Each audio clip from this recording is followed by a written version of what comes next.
स्वागत है दोस्तों आप सभी का फिर से एक नए वीडियो में। दोस्तों आज का ये वीडियो दोस्तों जेकबोर्ड के दोस्तों क्लास 11 के सभी विद्यार्थी के लिए बहुत ही मोस्ट इंपॉर्टेंट वीडियो रहने वाला है। ठीक है, आज के इस वीडियो में हम लोग हिस्ट्री यानी कि दोस्तों इतिहास का वीकली टेस्ट क्वेश्चन सोल्व करने वाले हैं। और इस बार दोस्तों जो आपका वीकली टेस्ट एग्जाम होगा दोस्तों इसका जो पैटर्न है कुछ और रहेगा। यानी कहने का मतलब दोस्तों इस बार आपका वीकली टेस्ट में 10 MCQ प्रश्न रहेगा और 6 आपका दोस्तों सब्जेक्टिव प्रश्न रहेगा। ठीक है, और सब्जेक्टिव प्रश्न में दोस्तों आपका 2 अति लघु उत्तरीय रहेगा, 2 आपका लघु उत्तरीय रहेगा और 2 आपका दोस्तों दीर्घ उत्तरीय प्रश्न रहेगा। तो सभी टाइप का प्रश्न दोस्तों आज के इस वीडियो में हम लोग देखने वाले हैं, इसलिए दोस्तों वीडियो को अंत तक देखिएगा, जितना भी दोस्तों को जरूर शेयर कीजिएगा। और अगर दोस्तों आप चैनल पर पहली बार है तो चैनल को सब्सक्राइब करने के साथ साथ बेल नोटिफिकेशन को भी प्रेस कर लीजिएगा और वीडियो दोस्तों अभी तक लाइक नहीं तो वीडियो को एक लाइक कर लीजिएगा। तो चलिए दोस्तों बिना देरी के हम लोग जो सभी प्रश्नों को आज के इस वीडियो में सोल्व करते हैं और चलिए हम लोग आपको बताते हैं कैसा प्रश्न रहने वाला है। ठीक है, चलिए तो दोस्तों आपका जो पहला प्रश्न है, ठीक है, सबसे पहले हम दोस्तों ऑब्जेक्टिव प्रश्न 10 को देखेंगे, उसके बाद हम लोग 6 को सब्जेक्टिव प्रश्न को देखेंगे। ठीक है, तो चलिए ऑब्जेक्टिव में पहला प्रश्न दोस्तों आपसे कहता है यायावार का अर्थ होता है।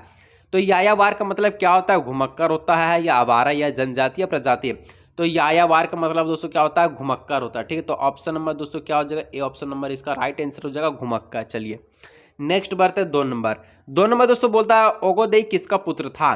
तो ओगोदेई दोस्तों किसका पुत्र है? या चंगेज खां का या अरब खां या त्यागसिन या अली का? तो ओगोदेई दोस्तों चंगेज खां का पुत्र था। ऑप्शन नंबर ए इसका हो जाएगा राइट आंसर, चंगेज खां। चलिए 3 नंबर दोस्तों बोलता है मंगोलिया कहाँ स्थित है? तो मंगोलिया दोस्तों कहाँ स्थित है? तो ये दोस्तों आप सभी का मंगोलिया एशिया में स्थित है। ठीक है, ऑप्शन नंबर बी इसका हो जाएगा राइट आंसर। चलिए आगे बढ़ते दोस्तों 4 नंबर कहता है निम्नलिखित में से खानाबदोश जाति कौन सी है? तो खानाबदोश जाति निम्नलिखित में से कौन है? हून है, शक है या मंगोल है? तो तीनों दोस्तों खाना जो है बादोश जाति में आता है, यानी ऑप्शन नंबर डी हो जाएगा इनमें से सभी। चलिए 5 नंबर दोस्तों बोलता है चंगेज खां की मृत्यु कब हुआ? तो चंगेज खां का मृत्यु कब हुआ था दोस्तों? तो 1227 में चंगेज खां का मृत्यु हो गया था। ठीक है, और जो है इनका जन्म कब हुआ था चंगेज खां का? नीचे कमेंट करके सभी का आंसर आना चाहिए। ठीक है, तो ऑप्शन नंबर डी हो जाएगा।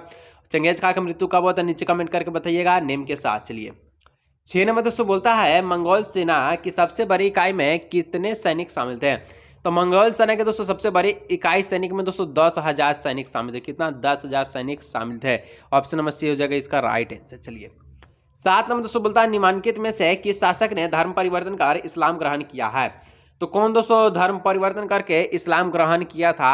यहाँ पर जो इसका राइट आंसर है ऑप्शन नंबर ए हो जाएगा गजन खां। ठीक है, चलिए 8 नंबर दोस्तों बोलता है मंगोल साम्राज्य के संस्थापक कौन थे? तो मंगोल साम्राज्य के दोस्तों संस्थापक कौन थे? तो यहाँ पर दोस्तों मंगोल साम्राज्य के दोस्तों चंगेज खां क्या थे? संस्थापक थे। ऑप्शन नंबर बी हो जाएगा राइट आंसर। चलिए 9 नंबर दोस्तों कहता है मंगोलों का प्रिय पेय कुमिस एक प्रकार की जो शराब है ये किस पशु के दूध से बनती है? तो मंगोल में दोस्तों एक जो पेय पदार्थ पिया जाता है जिसमें दोस्तों ये एक शराब होता है। तो ये कौन से जो है जानवर के दूध से यानी पशु के दूध से बनता है? तो ये दोस्तों घोड़ी के दूध से बनता है। ठीक है, तो ऑप्शन नंबर ए हो जाएगा इसका right answer.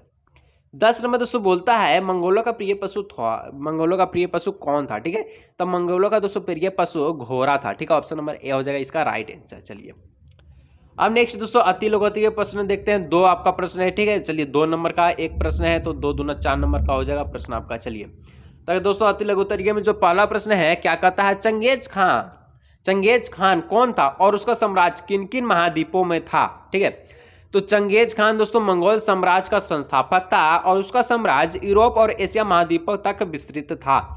Genghis Khan Mongol साम्राज्य का संस्थापक था, उसका साम्राज्य यूरोप और एशिया महाद्वीपों तक विस्तृत था। लिख लीजिएगा। चलिए 2 नंबर मार्को पोलो कौन था? ठीक है, तो मार्को पोलो कौन था दोस्तों? तो मार्को पोलो इटली का एक यात्री था इसने अपने यात्रा वृत्तांतों में मंगोलों के विषय में बहुत कुछ लिखा है मार्को पोलो। ठीक है, चलिए नेक्स्ट दोस्तों लघु उत्तरीय प्रश्न है जिसमें दोस्तों आपका 2 प्रश्न इसमें भी रहेगा और एक क्वेश्चन 3 नंबर का 6 नंबर का ये प्रश्न रहेगा। ठीक है, चलिए 2 गो प्रश्न।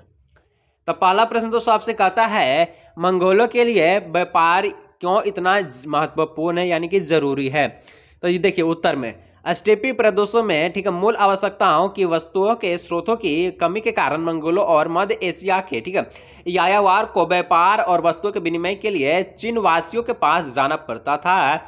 यह व्यवस्था दोनों पक्ष के लिए लाभकारी था। ठीक है, दोनों पक्ष के लिए लाभकारी था और इसमें दोस्तों यायावार काबिले खेती से प्राप्त उत्पादों और लोहे के उपकरण को चीन ले जाते थे और घोरों फर और शिकार का व्यापार विनिमय करते थे। विनिमय के माध्यम से यानी कि एक वस्तु को देते तो उधर से दूसरा वस्तु को लेते थे। चीन से ही व्यापार हुआ था। ठीक है, चलिए, जब मंगेलो कबीले के लोग साथ मिलकर व्यापार करते थे तो अपने चीनी पड़ोसियों से व्यापार में लाभकारी शर्त और व्यापारी संबंध रखते थे। इन सभी परिस्थितियों के कारण मंगेलों के लिए व्यापार महत्वपूर्ण था। यानी दोस्तों इसमें आपका एक शर्त था कि जो देगा उसके बदले कुछ लेगा। ठीक है, ये आपका चीनी पड़ोसियों के साथ हुआ था व्यापार। किसके किस में? तो मंगेल में और चीनी व्यापारियों में। चलिए, 2 नंबर दोस्तों बोलता है लघुतरीय का प्रश्न है कि चंगेज खान ने यहाँ क्यों अनुभव किया कि मंगोल ठीक है कबीलों को नवीन सामाजिक और सैनिक इकाइयों में विभक्त करने की आवश्यकता है।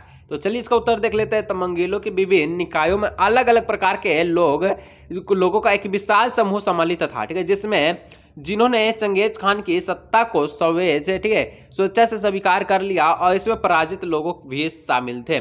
चंगेज खान इन विभिन्न जनजातियों समूह की पहचान को क्रमबद्ध रूप से मिटाकर उन्हें एक नई पहचान देना चाहता था। इसलिए उसे मंगोलों कबीलों का नवीन सामाजिक और सैनिक इकाइयों में विभक्त करने की आवश्यकता अनुभव हुई। तो इस प्रकार दोस्तों लघुत्तरीय दीर्घोत्तरीय दोनों समाप्त हुआ और 10 आपका ऑब्जेक्टिव। अब नेक्स्ट बचेगा 2 आपका दीर्घोत्तरीय प्रश्न। जो लाइक नहीं किया दोस्तों तो वीडियो को एक लाइक कर लीजिएगा, दोस्तों के साथ शेयर कीजिएगा, चैनल दोस्तों अभी तक सब्सक्राइब नहीं किया कर लीजिएगा। ठीक है, चलिए करता है पहला प्रश्न दीर्घ उत्तरीय का दोस्तों कि चंगेज खां का संक्षिप्त जीवन परिचय देते हुए उसके साम्राज्य विस्तार की विवेचना कीजिए। तो चलिए हम लोग करते हैं चंगेज खां का संक्षिप्त जीवन परिचय। इसका जीवन में क्या क्या कुछ हुआ है, चंगेज खां कब जिया कब मरा। ठीक है, तो चंगेज खां का जन्म दोस्तों कब हुआ था? 1162 में। ठीक है, हम आपसे एक प्रश्न पूछे थे चंगेज खां का जन्म कब हुआ था? 1162। ठीक है, बहुत इंपॉर्टेंट डेट है, लिख लीजिएगा। तो ये इसमें दोस्तों लगभग आधुनिक मंगोलिया के उत्तरी भाग में ओनोन नदी के निकट हुआ था। ठीक है, कहाँ हुआ था? ओनोन नदी के निकट। उसका प्रारंभिक नाम ठीक है तेमुलजिन था। उसके पिता कियात कबीले के मुखिया थे। कहाँ के मुखिया थे? तो कियात कबीले के। ठीक है, एक कबीला हुआ था।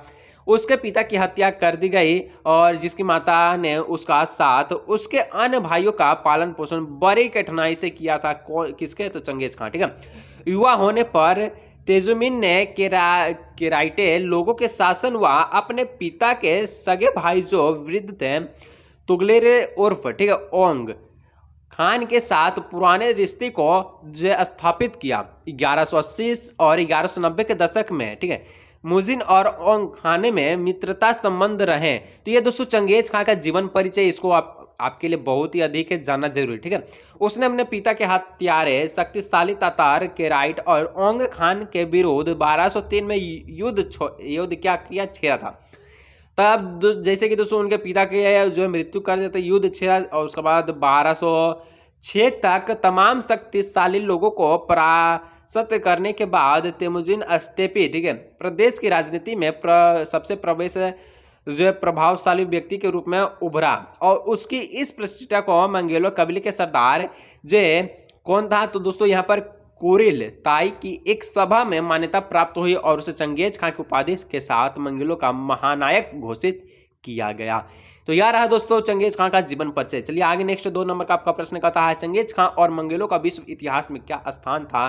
संक्षेप में उत्तर देना है तब, क्योंकि यह 5 नंबर का प्रश्न रहने वाला है। ठीक है, चलिए उत्तर में लिखिएगा 13वीं शताब्दी ईस्वी में जो चीन, ईरान और पूर्वी यूरोप के शहरों के बहुत से निवासी चंगेज खां द्वारा किए गए स्टेपी के नरसंहारे को भय और घृणा की दृष्टि से देखते थे। फिर भी मंगोलों को जो है चंगेज खां अब तक का सबसे ज्यादा यानी सर्वाधिक महान शासक था।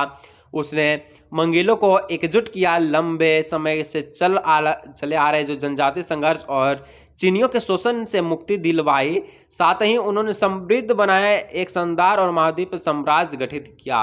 तो दोस्तों ये बहुत ही अच्छे काम किए थे। क्या क्या किए थे यहाँ पर सब लिखा गया है। ठीक है, चीनी लोगों से क्या किया तो यहाँ पर देखिए साफ साफ लिखा गया है कि फिर मंगोल चंगेज खां सर्वाधिक महत्वपूर्ण उन्होंने चीनियों के शोषण में मुक्ति दिलवाई। ठीक है, किस लोगों जनजातियों को ठीक है जो संघर्ष कर रहे थे। चलिए और आगे दोस्तों बोलता है कि क्या बोलता है कि मंगेलों और किसी भी घुमक्कर शासन प्रणाली से संबंधित जिस तरह के प्रेरक प्राप्त हुए थे उन्हें यह समझना वास्तव में कठिन है कि वह कौन सा ऐसा प्रेरणा स्रोत था जिसने व्यक्ति के विभाजित हुए समूहों को संगठित कर साम्राज्य निर्माण की महत्वाकांक्षा को जागृत किया। तो इस प्रकार दोस्तों हम लोग जो आज के इस वीडियो में बहुत इंपॉर्टेंट क्वेश्चन को सॉल्व किए हैं, जो कि दोस्तों आपके वीकली टेस्ट के लिए बहुत इंपॉर्टेंट था। तो दोस्तों यहाँ पर आप सभी के लिए 10 ऑब्जेक्टिव था और 6 सब्जेक्टिव था। तो दोस्तों इसको देख लीजिएगा, इसी में से दोस्तों हो सकता है बहुत प्रश्न आपके एग्जाम में देखने को मिले। ठीक है, तो दोस्तों वीडियो को यहीं रखते हैं, मिलेंगे दोस्तों नेक्स्ट वीडियो में।